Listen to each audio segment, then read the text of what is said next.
Coming up, we're going to review Star Wars The Clone Wars Season 7, Episode 10, The Phantom Apprentice, and give you our 5 takeaways. So would you say that I'm your apprentice in this? You're definitely a Phantom.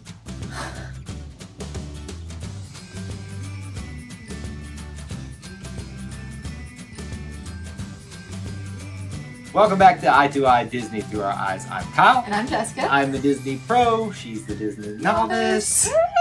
Some days you're better than others. You know, we talk about Mary Poppins and all that kind of stuff. If we don't talk about Star Wars, I feel like I'm pro. But... Let me just preface this. So look, we're going to review the things. We're going to give you our 5 takeaways. But this girl right here is working real hard trying to remember the things about Star Wars. And, whoo, it's not sticking that well. I know the important things. I'm not sure you do. I know who Luke and Leia's parents are.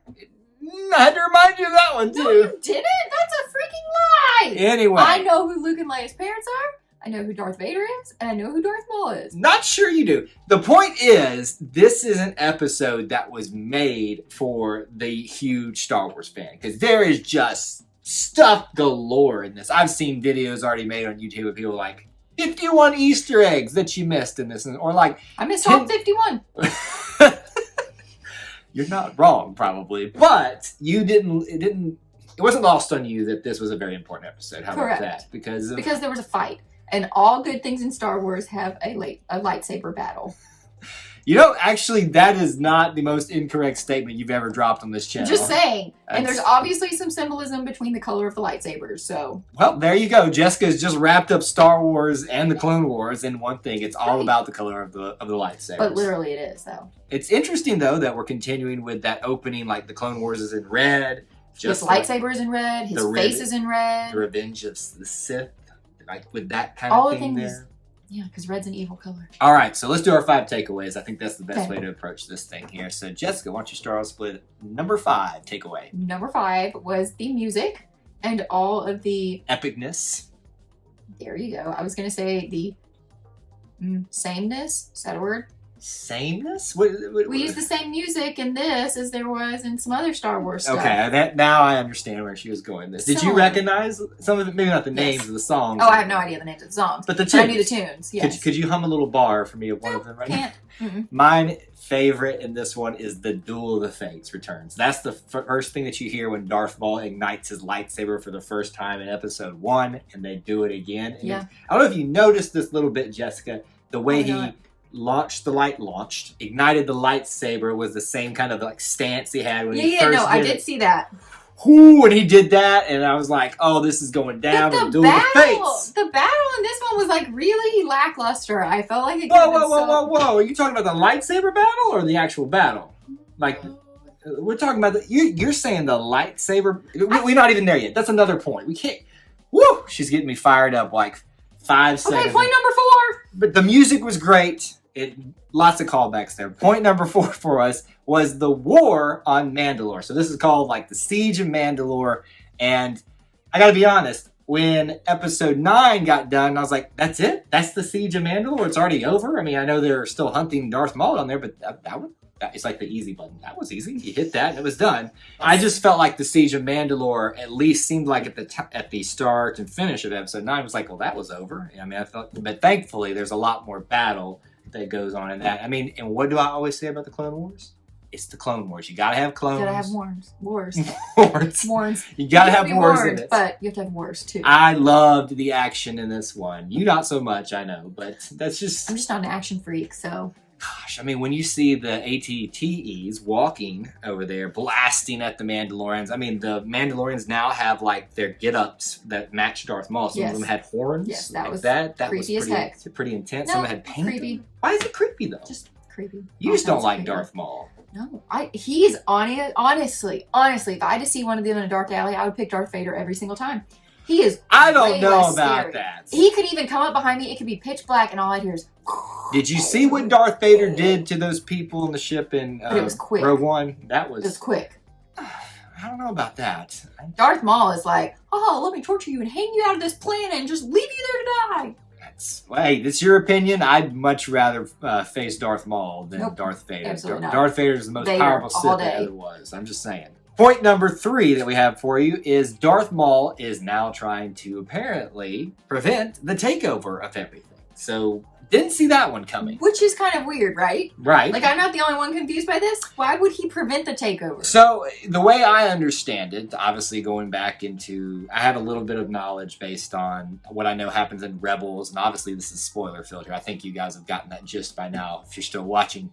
But I think what they're trying to do is tie in all because they tell a story about Darth Maul in the future in the series called Rebels. Okay. There's this storyline with him in Solo. I know that he used to be Palpatine's apprentice, but at the same time, why would you want the dark side not to take over? Right. I'm just so confused. And then there was that whole thing about Ahsoka, and he was like, come to my side. But he is really focused on her now. He switches from his focus being, I want Obi-Wan to come so he'll bring Anakin Skywalker. Right. So now I he's can like kill him. Super focused on Ahsoka. And I think he sees her as a means to an end. Correct. I think he thinks she's easily moldable. Which she's clearly not, because Correct. I did not anticipate her to give him such a fight in what we're going to talk about in just a little bit here. But one question though, is Darth Maul in some way good? No! Now that he's trying to prevent the whole thing from happening? No, absolutely not. There was a moment where there was a moment where I considered it. No, you're wrong then. He is the dark side, but is the dark side completely bad? Well, it's all about how you use it. Anakin question. I'm just saying. Because Anakin wasn't always bad. You tell this one. Point number 2 is the connections with episode 3. And you love episode 3, so that's why I said it is. Look, I know I'm going to get a lot of hate for this. You love all the Clone Wars and fighting. I love the prequels. I love the clones. I love the battles in it. And Revenge of the Sith is my favorite of all the Star Wars films. I felt like you needed to talk about this. It's so many connections with it because this episode is happening within episode 3. I mean, when we saw Obi-Wan appear and speak to Ahsoka about what's been going on, Anakin's killed Count Dooku. He's going to Utapau to go hunt down Grievous. Mm-hmm. I mean, just everything. When Obi-Wan appeared in the little hooded thing and he was just so cryptic about how he was speaking everything, the stuff that you've seen in that movie is going down. Yep. It's some good stuff there. All right, point number 1, our biggest takeaway from this. Obviously, your favorite part of the show, the lightsaber duel. Now, hold on. We got to discuss this here. Why did you think this battle was because you're obsessed. We've already talked about this. You are obsessed with lightsaber battles. It's Star Wars. It's the same thing as my argument as the Clone Wars. If you're going to have a Clone Wars episode, the clones need to be in it with the wars. Okay. It's Star Wars. You need to have the wars with the lightsabers. Well, this one was, I'll give you this. It was epic. It was good. I still love that Ahsoka's got the 2. Yeah. Even though one is shorter and one, yeah. So someone explained that to me last video that I never caught on to this, that one's more meant for defensive purposes. Okay. And you saw her actually at one point lose that lightsaber, the actual lightsaber. And she had to defend off with this one. I mean, the elements of this fight were the thing that I really loved. How it switched back and forth. Darth Maul was winning. Then Ahsoka was winning. One would lose the lightsaber for a sec, and the other would almost strike a killing blow. They leave several sights, and then the fluidity of this animation. Nice word. Apparently, and I don't know if this is official, they might have motion captured this fight. It just looked different to me. It did make more sense if they did motion capture it because it didn't feel as blockish as the rest of the Clone Wars have been. Look at you dropping out references of computer animation. Blockish, I like that. I don't actually know that that's a word, but no, I get what you mean though. Because it's very rigid. There you go. That's the word I needed. Rigid. This was not rigid. This was completely fluid. Yeah. It felt just like normal animation, not the whatever we're calling this animation that I don't know about. But I'm just saying, I think this was the payoff for season 10. I know we've got 2 episodes left. Order 66 is coming up, maybe.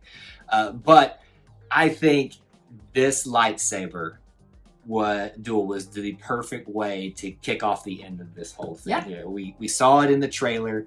Just Duel of the Fates was in it while they were fighting. It was just probably arguably one of the greatest lightsaber duels that have ever happened in Star Wars history. I will not be ashamed to say that there and throw down that gauntlet. I'm going to not say that, but okay.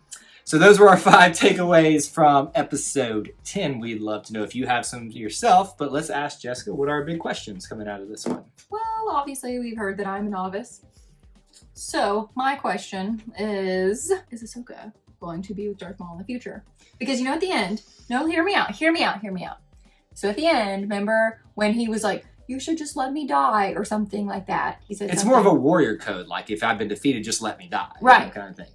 But then she didn't, and she like used the force and like pulled him up, and even though they captured him, you could see in her eyes, she was like, this is, I think, let me go with him. I see where you're going with this, and I think you may have a point that maybe she is considering helping him, not working with him, but helping him in the future if she fits the needs of the good. Right, and I'm just obviously this season's about to end. We've got 2 episodes left, and she's not in episode 3 in the movies.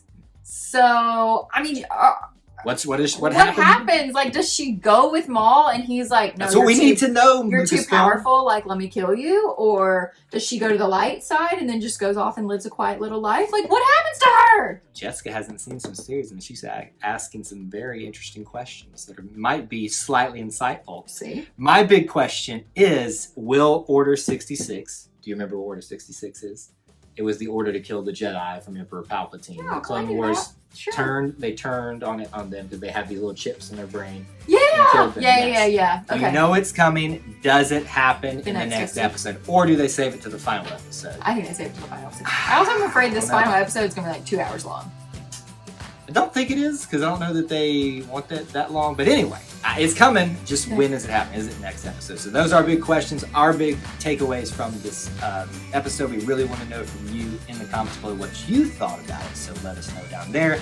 Make sure you vote in our poll as well. What else should they do? If you haven't already, please be sure to subscribe to our channel, like this video, and turn on the notification bell so you don't miss any of our content. And that's all we have for you in this edition of Eye to Eye. But until we assemble again, May the Force be with you. and we'll see you real soon. Bye.